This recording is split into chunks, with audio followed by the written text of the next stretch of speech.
जब से ये संगम है तब से सरस्वती नदी के अस्तित्व की कहानियां भी हैं।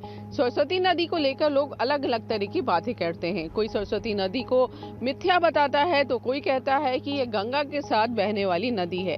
कोई कहता है कि सरस्वती का मतलब ज्ञान है। आज संगम के किनारे से हम इसी सरस्वती नदी के अस्तित्व और मौजूदगी की कहानी आपको बताएंगे।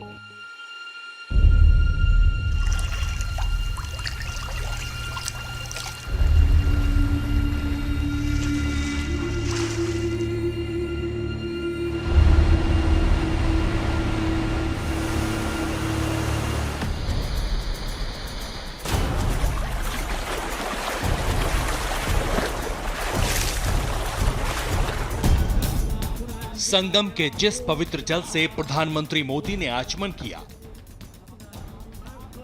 जिस पवित्र तट पर यूपी के सीएम ने पूजा की और जिस पवित्र भूमि पर साधु संत भी आत्मा की शुद्धि के लिए आते हैं, उसी संगम का एक रहस्य सालों से कायम है।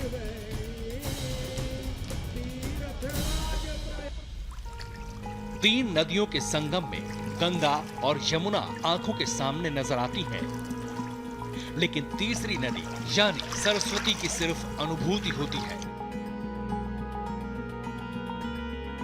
आस्था कायम है कि प्रयागराज तीन पवित्र नदियों का संगम स्थल है, लेकिन सरस्वती के अस्तित्व पर बहस जमाने से चली आ रही है। जय गंगा मैया, जय यमुना मैया, जय सरस्वती मैया। जिस सरस्वती नदी के जयकारे खुद प्रधानमंत्री नरेंद्र मोदी ने प्रयागराज के मंच से लगाए, हम सबका सादर नमन आदरणीय प्रधानमंत्री जी को। उस सरस्वती का रहस्य सुलझता क्यों नहीं? नदी है भी या सरस्वती सिर्फ एक मिथक है? सरस्वती नदी है तो कहां गुम हो गई? संगम तक वो कैसे पहुंचती थी? सबसे सनसनीखेज रहस्यों को सुलझाने वाले प्रमाण आज आपको टीवी पर साक्षात दिखेंगे।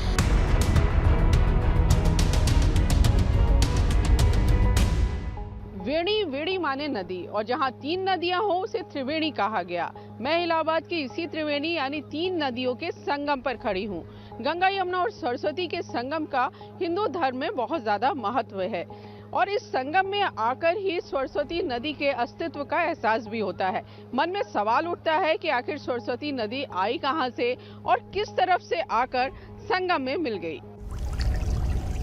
हिंदुस्तान में सरस्वती को एक पौराणिक नदी माना गया है।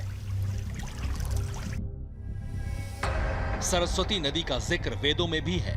ऋग्वेद में सरस्वती का अन्नवती और उदकवती के रूप में वर्णन आया है। इसे विशाल नदी बताया गया जिसमें बेहद ज्यादा पानी था। इसी नदी के किनारे संस्कृति का विकास हुआ, खेतों की सिंचाई हुई। कहते हैं ये नदी पंजाब के सिरमौर राज्य की पहाड़ों से निकलकर अंबाला और कुरुक्षेत्र होती हुई करनाल और पटियाला में जाती थी और सिरसा के दृष्टद्युति यानी कांगार नदी में मिल गई थी। ये भी कहा जाता है कि प्रयाग के करीब तक आकर सरस्वती गंगा और यमुना में मिलकर त्रिवेणी बन गई थी। यही वजह है कि लोगों में ये मान्यता है कि प्रयागराज में सरस्वती अब भी जमीन के अंदर बह रही है। मनु संहिता में कहा गया है कि सरस्वती और दुष्टद्युति नदी के बीच का हिस्सा ही ब्रह्मवर्त कहलाता है। सरस्वती नदी कोई मिथ नहीं है। It was mighty river, strong flowing river, और सरस्वती नदी के किनारे पर ही हमारी संस्कृति बसी है। हमारी संस्कृति का जो कुछ डेवलपमेंट हुआ है ये सरस्वती नदी के किनारे पर ही हुआ है।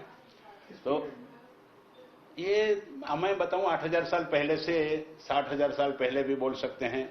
मैं तो बोलूंगा, शायद कोई ना माने, मैं तो 17.5 लाख साल तक भी बोल सकता हूं कि हमारे लोग ये सरस्वती नदी के किनारे पर ही रहते थे।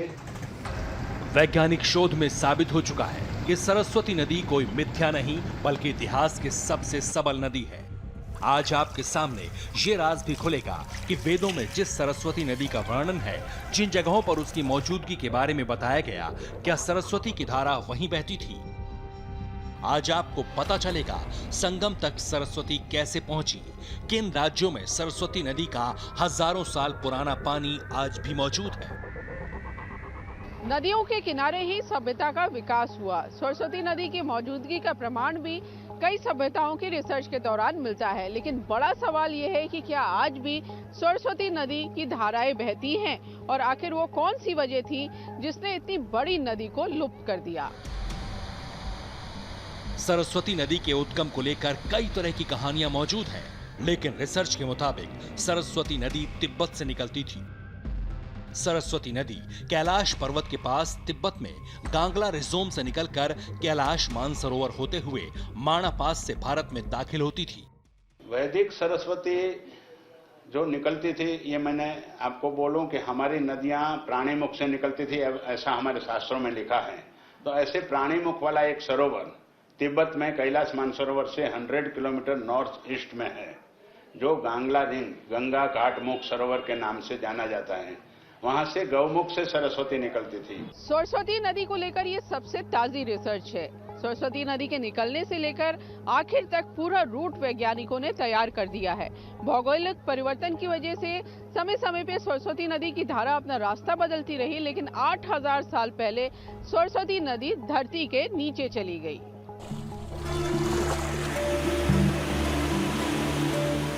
तिब्बत से निकलने वाली सरस्वती नदी हिंदुस्तान के कई राज्यों से होते हुए समंदर तक जाती थी। रिसर्च के दौरान सरस्वती नदी के पूरे रूट को तलाशा गया और फिर सबूत खंगाले गए। पता चला कि सरस्वती नदी हिमालय की गोद से निकलकर संगम तक आती थी और फिर बिहार तक जाती थी।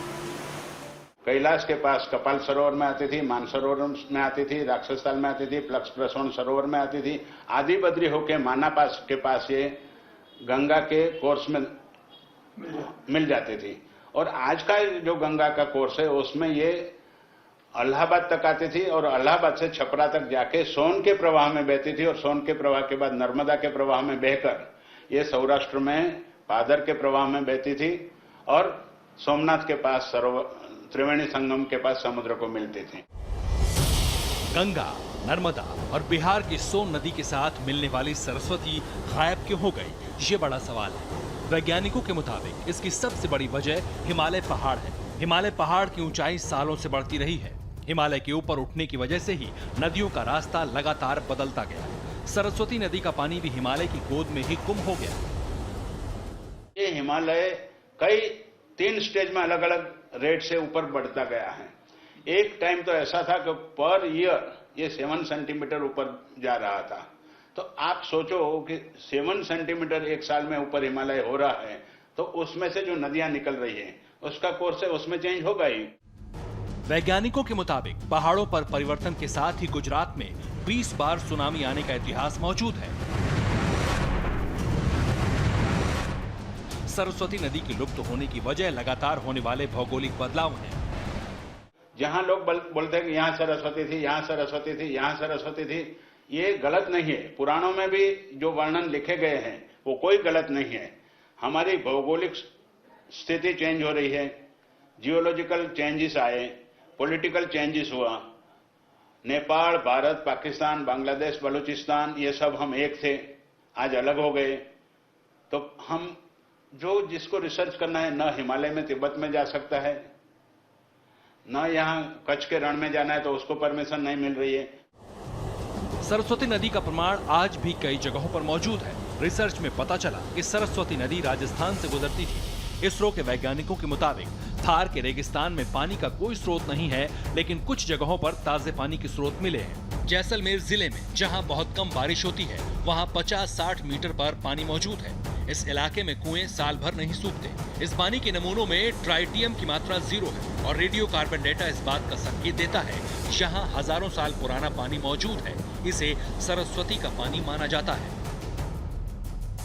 अब दूसरी तस्वीर देखिए। कच्छ के भचाऊ के पास अकल माता मंदिर में ये 2 कुएं हैं। पानी का लेवल एक में 3 फीट, दूसरे में 9 फीट है। दोनों कुओं के पानी की जांच हुई तो पता चला ये 8000 साल पुराना पानी है। माना जाता है कि ये सरस्वती नदी का पानी है, जिसकी वजह से ये कुआं कभी नहीं सूखता। अब ये सैटेलाइट तस्वीर देखिए। 2001 में कच्छ में आए भूकंप के बाद कच्छ के रण में पानी की धारा फूट पड़ी थी। रेडियो डेटिंग से पता चला ये पानी 12000 से 89000 साल तक पुराना है। सरस्वती का पानी भी कच्छ में आता था, इसके भी एविडेंसेस है। जो मुझे 1949 का मैप मिला उसको मैंने ओवरले किया GIS and remote sensing data का यूज करके, वो भी रुद्राणी तक वो फ्लो दिखा रहा है और वही फ्लो बाद में लखपत तक गया। इन तस्वीरों से पता चलता है कि सरस्वती नदी का पानी आज भी जमीन के नीचे कई जगहों पर है। गल्फ ऑफ कैम्बे कभी नहीं था पहले, ऐसे ही गल्फ ऑफ कच्छ नहीं था। और इसके पुराण हमारे पास साइंटिफिक स्टडी भी हुआ है, एविडेंसेस है कि ये तो अभी कुछ सालों में ही सी लेवल बढ़ा है। 8000 साल पहले, 10,000 साल पहले ये 40 मीटर नीचे था, तो पानी ही वहां नहीं था। और गल्फ ऑफ कैम्बे में एक नगर भी मिला है। एक थियरी ये भी है कि वैदिक काल में दृष्टति नदी सरस्वती नदी के साथ बहती थी। भूकंप के दौरान सरस्वती नदी का बहुत ज्यादा पानी दृष्टति में चला गया। उसी दृष्टति नदी को अब यमुना नदी माना जाता है। सिर्फ इसलिए प्रयाग में 3 नदियों का संगम माना गया है। ऋग्वेद में सरस्वती नदी को यमुना के पूर्व और सतलुज के पश्चिम में बहती हुई बताया गया है। ये सरस्वती का कोर्स जब नर्मदा में था, उसके बाद जैसे जैसे हिमालय ऊपर उठता गया तो ये नर्मदा से पर्वती में आया, पर्वती से दूसरी नदी में आया, फिर गुहिया बोल सकते हैं हम, मही में गुजरात में आया, साबरमती में आया और बाद में कच्छ में गया। तो जैसे जैसे हिमालय ऊपर उठता रहा है ये कोर्स वेस्टवर्ड नॉर्थवर्ड चेंज होता रहा है। ताजा रिसर्च के मुताबिक सरस्वती का पानी यूपी की बिजनौर से होता हुआ प्रयागराज तक जाता था, इसलिए उसे 3 नदियों का संगम कहा गया। माना जाता है कि पृथ्वी के भीतरी हिस्से में बड़े बदलाव की वजह से ही सरस्वती नदी जमीन के भीतर चली गई। लेकिन इस बात के ठोस प्रमाण सामने आ चुके हैं कि सरस्वती नदी मिथ्या नहीं बल्कि हकीकत है। सरस्वती नदी लुप्त हो चुकी है, लेकिन उसका पानी कई जगहों पर जमीन की सतह से काफी करीब है।